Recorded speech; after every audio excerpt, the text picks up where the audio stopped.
La ciencia de Dios, capítulo 13, el comportamiento de la persona perfecta. Leemos a partir del verso 40.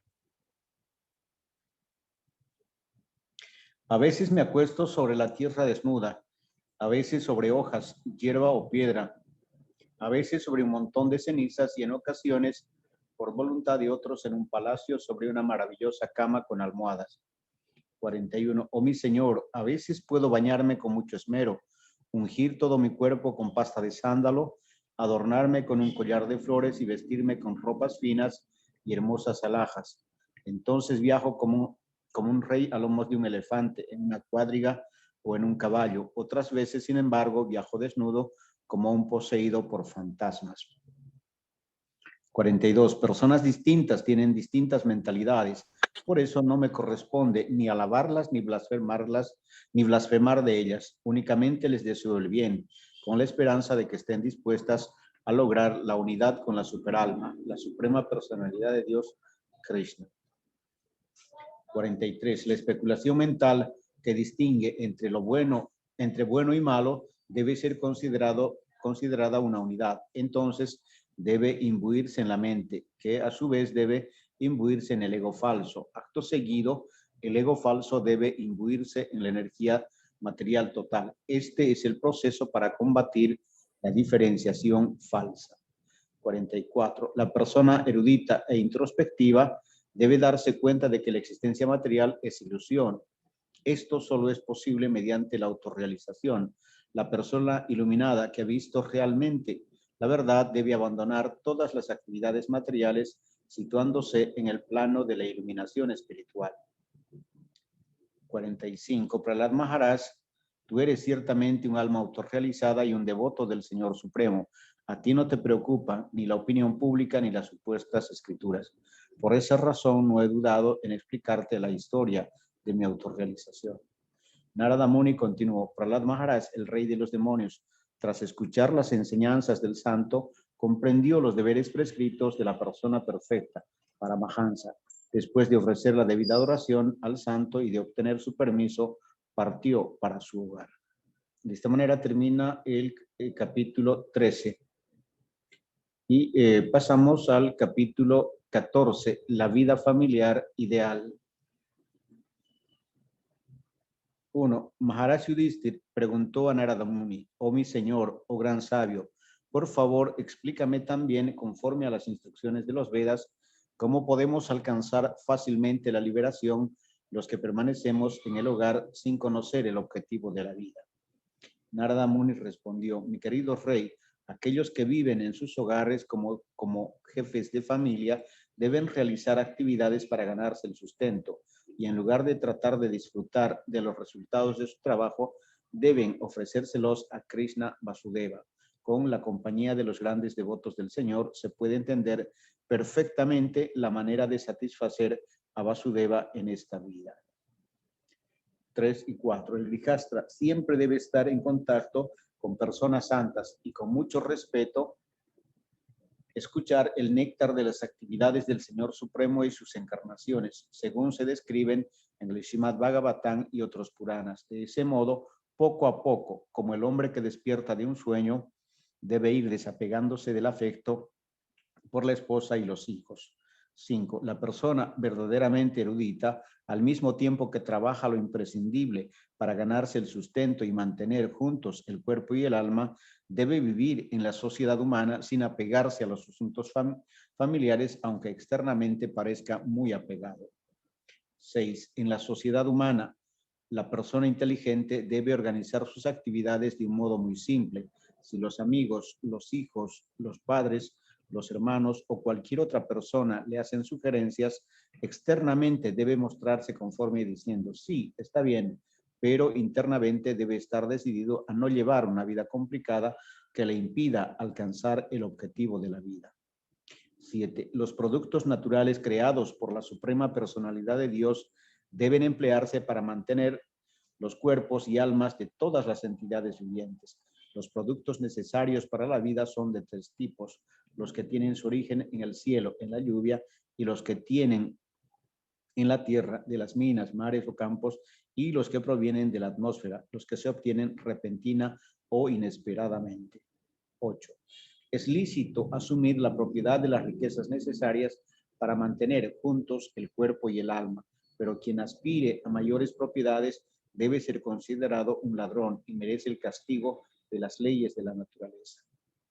9. Los animales como los ciervos, camellos, asnos, monos, ratones, serpientes, aves y moscas deben ser tratados como hijos. ¿Qué poca diferencia hay en realidad entre los niños y estos animales inocentes? 10. El jefe de familia no es un brahmachari ni un sannyas, ni un brahmaprasta, pero tampoco él debe esforzarse arduamente por la religiosidad, el crecimiento económico o la complacencia de los sentidos. Incluso en la vida de familia es necesario conformarse con mantener el cuerpo y el alma juntos con aquello que según el lugar y el momento y con un esfuerzo mínimo se pueda obtener por la gracia del Señor. Nadie debe ocuparse en ugra karma. 11. A los perros, las personas degradadas y los intocables y chándalas, comedores de perros, se les debe proporcionar todo lo necesario para vivir y son los casados quienes deben hacerlo. En el hogar, ningún apego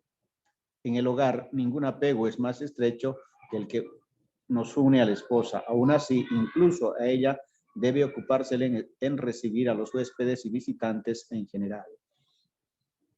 12. El sentimiento de posesión por la esposa es tan fuerte que los hombres a veces se suicidan por ella o matan a otros y aún a sus propios familiares, a su maestro espiritual o a sus educadores. Por esa razón, quien puede abandonar ese apego por la esposa conquista a la suprema personalidad de Dios que nunca es conquistado por nadie.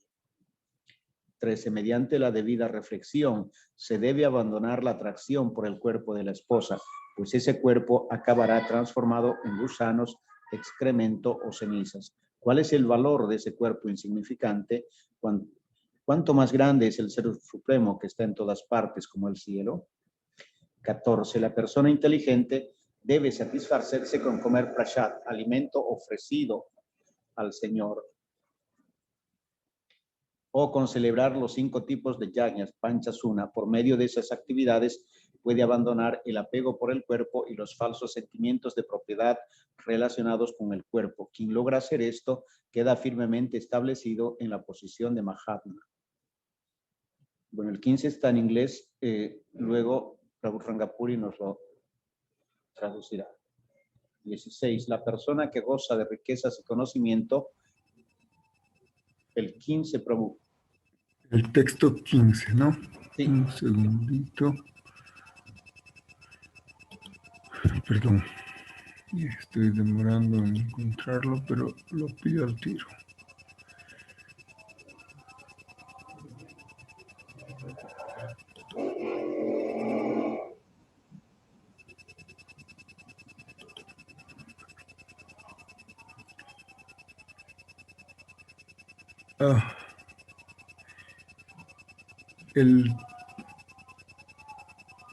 No, estoy mal. Dame un segundo más, perdón.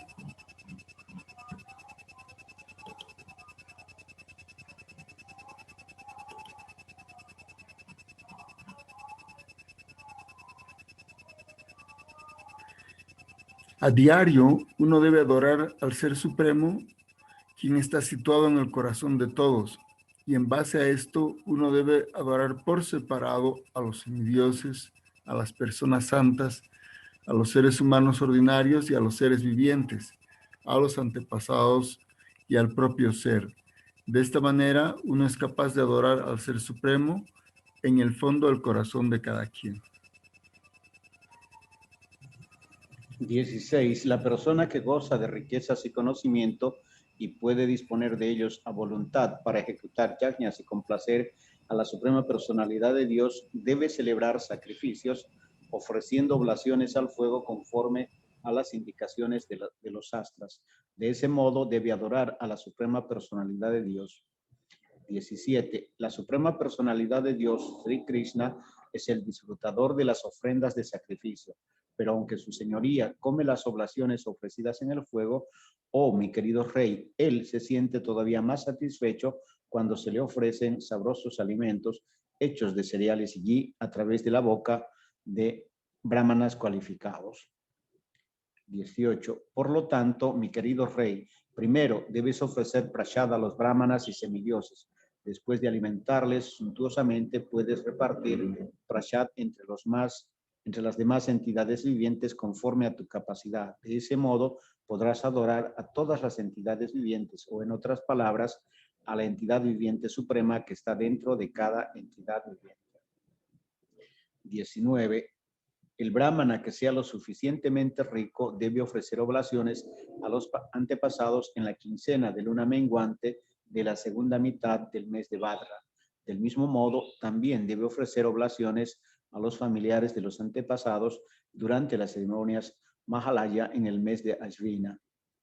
20 al 23. La ceremonia Estrada debe celebrarse en Makara Sankranti, el día en que el sol comienza su curso por el norte, o en Karkata Sakranti, el día en que el sol comienza su curso por el sur.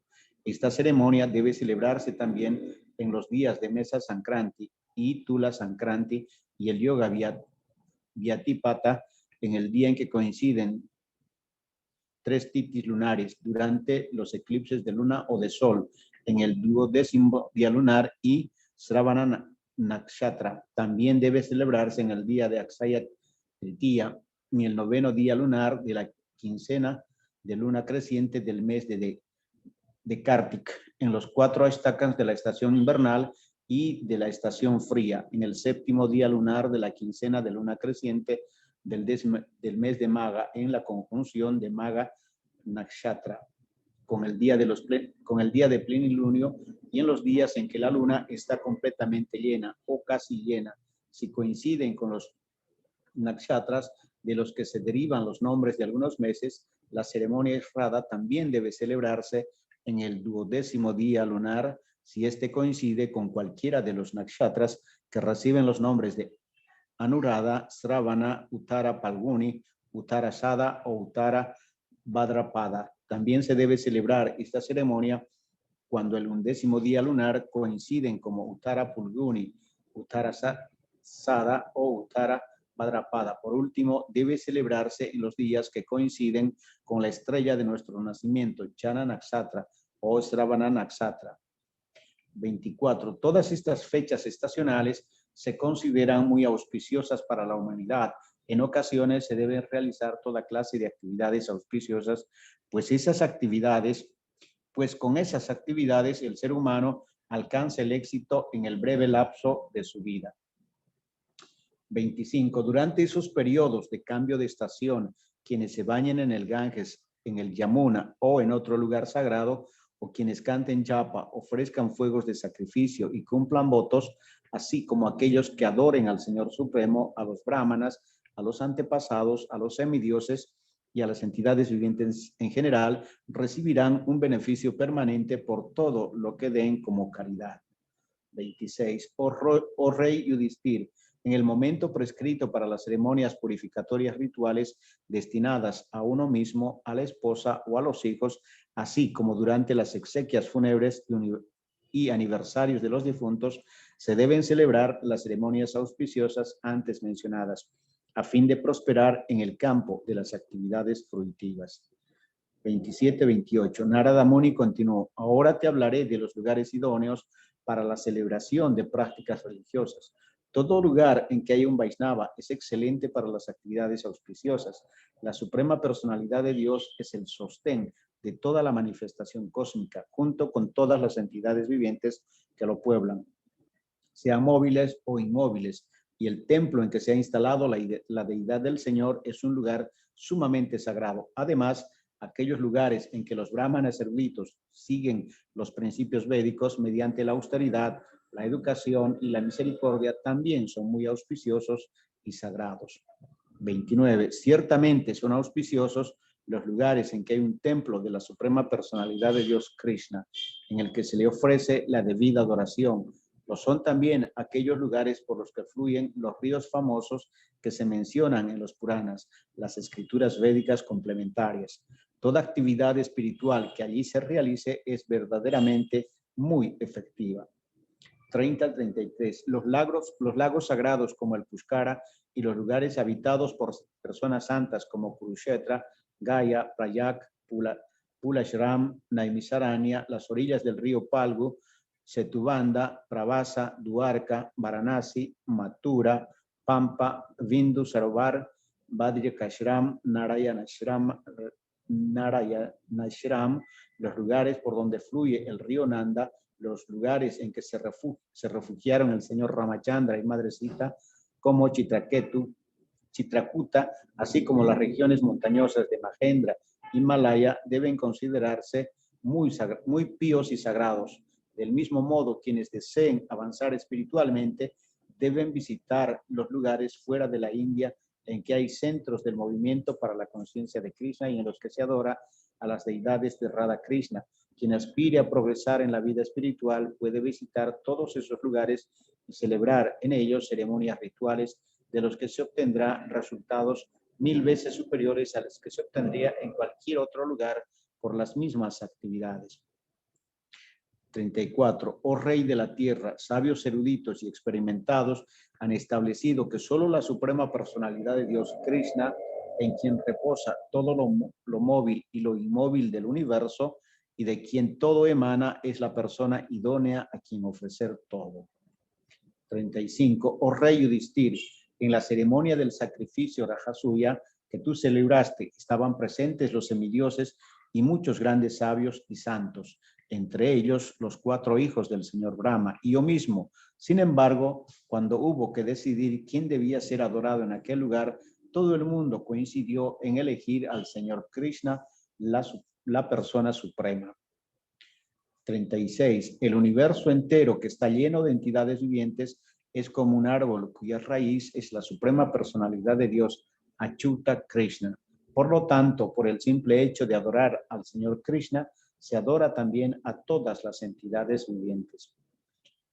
37. La suprema personalidad de Dios ha creado muchos lugares en los que residir, como los cuerpos de los seres humanos, de los mamíferos, de las aves, de los santos y de los semidioses.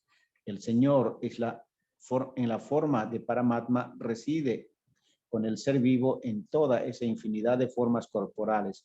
Por ello se le conoce con el nombre de Purushutavatar. 38. Oh Rey Yudhishthir, la superalma que está en todos los cuerpos da inteligencia al alma individual conforme a su capacidad de comprensión. Por lo tanto, es la superalma quien predomina en el cuerpo. La superalma se manifiesta al alma individual en proporción al nivel de conocimiento, austeridad, penitencia que ésta haya alcanzado. Mi querido Rey, cuando al principio de Tetra Yuga, los grandes sabios y personas santas notaron la aparición de tratos irrespetuosos entre ellos, se estableció la adoración de la deidad en el templo con todos los artículos requeridos. 40. A veces un devoto neófito ofrece al Señor todos los artículos de adoración y de hecho le adora en la forma de deidad. Sin embargo, debido a que siente envidia de los devotos autorrealizados del Señor Vishnu, el Señor nunca se satisface con su servicio devocional. 41. Mi querido Rey, en el mundo material, el brahmana cualificado debe ser considerado el mejor entre todas las personas, pues ese brahmana, con la práctica de la austeridad, la satisfacción y el estudio de los Vedas, llega a ser una imagen del cuerpo de la suprema personalidad de Dios. 42. Mi querido Rey Yudhishthir, los brahmanas y especialmente los que se ocupan en predicar las glorias del Señor por todo el mundo son reconocidos y adorados por la suprema personalidad de Dios, que es el corazón y el alma de toda la creación. Los brahmanas, al predicar, satisfacen los 3 mundos con el polvo de sus pies de loto, por ello son adorados incluso por Cristo. Así termina el capítulo 14. Es increíble, especialmente cuando ya va llegando a la conclusión, ¿no? Como, claro, aquí habla específicamente sobre los brahmanes, pero normalmente cuando hace referencia a los brahmanes se considera a los Vaishnavas como los mejores entre los brahmanes. Y como aquí habla específicamente de predicar, aquí se dice que son adorados incluso por el Señor Krishna. Es interesantísimo porque cuando se le pregunta al Señor Shiva sobre la adoración, él dice que la adoración a los Vaishnavas es la más elevada. Entonces, es por esa razón que uno siempre adora al gurú, ¿no? Imagínense la importancia que tiene. No sé si alguien quiere hacer alguna pregunta o comentario.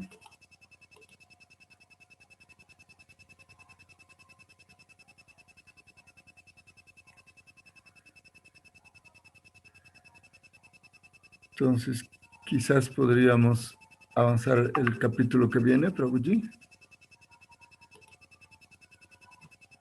Prabhu, es un capítulo bastante extenso, tiene 80 textos.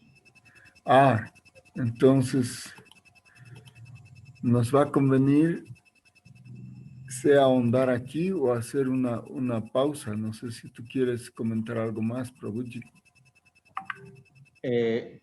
Estoy buscando el verso 38 del capítulo 14.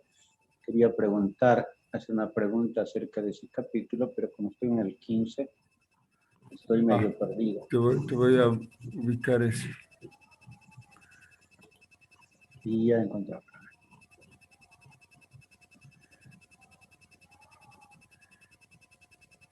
Que la gente no podía comprender. La superalma que está en todos los cuerpos da inteligencia al alma individual conforme a su capacidad de comprensión. Por lo tanto, es la superalma quien predomina en el cuerpo. La superalma se manifiesta al alma individual en proporción al nivel de conocimiento, austeridad, penitencia que ésta haya alcanzado. ¿Podría explicar este verso, Prabhu, por favor?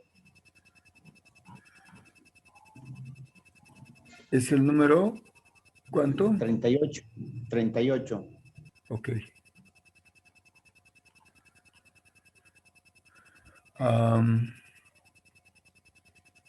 Bueno, hay una pregunta que le hacen al propio señor Krishna, preguntándole dónde él vive, ¿no? Dónde mora. Y si bien aquí mismo se explica que ha creado muchos lugares de residencia, como ser los cuerpos de los seres humanos, aquí está hablando en realidad de todos los seres vivientes, de los santos, de los semidioses. En realidad, dentro de todo ser vivo, como Paramatma. Pero ahora, y también en este verso 38, este mismo concepto está explicado en el Bhagavad Gita, cuando Krishna dice que está situado en el corazón de todos, y de mí proviene el recuerdo, el olvido y la memoria. Ahora, claro, ese predominio se está refiriendo a la causa última, es decir, que de todas maneras la entidad viviente puede tener estas cuatro cosas, puede tener la intención, puede tener los sentidos, puede hacer el esfuerzo y puede estar en el momento y en el lugar adecuado. Pero aún así se dice que la superalma es el factor final, porque la superalma no solamente que está haciendo efectiva la manifestación material, porque es por la superalma que late nuestro corazón, que podemos percibir las cosas, que podemos recordarlas, que podemos olvidarlas, que podemos entenderlas, sino que también esta superalma, en el caso de las personas que no son conscientes de Krishna, está canalizando los resultados de los actos. Pero obviamente en el caso de las personas conscientes de Krishna, además está intercambiando este rasa, esta relación del bhakti. Y por eso también se está explicando que esa manifestación se da en proporción al nivel de conocimiento, austeridad, penitencia que haya alcanzado. Entonces se está refiriendo a esta segunda función, una relación ya personal que se tiene con la superalma a través del yoga. Y claro, efectivamente son esas actividades, ¿no?, conscientes de Krishna que van a hacer posible que el Señor mismo se comunique con nosotros en la forma de la superalma, ¿no?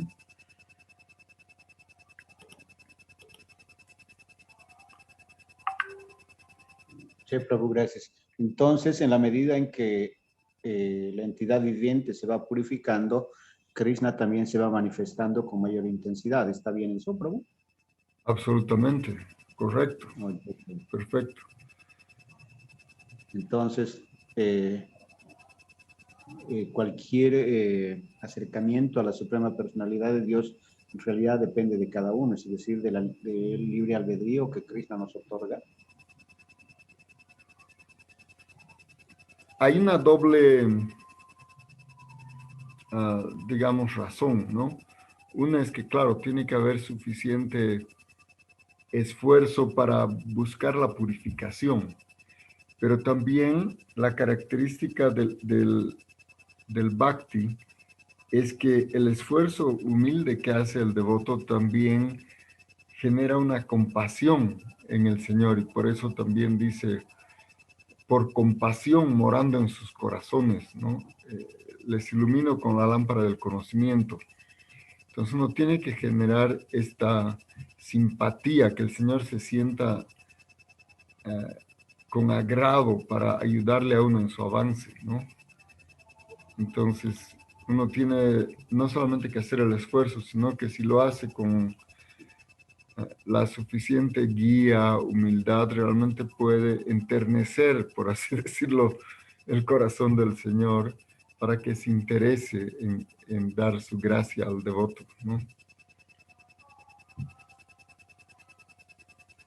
Sí, Prabhu, gracias. Ahí va.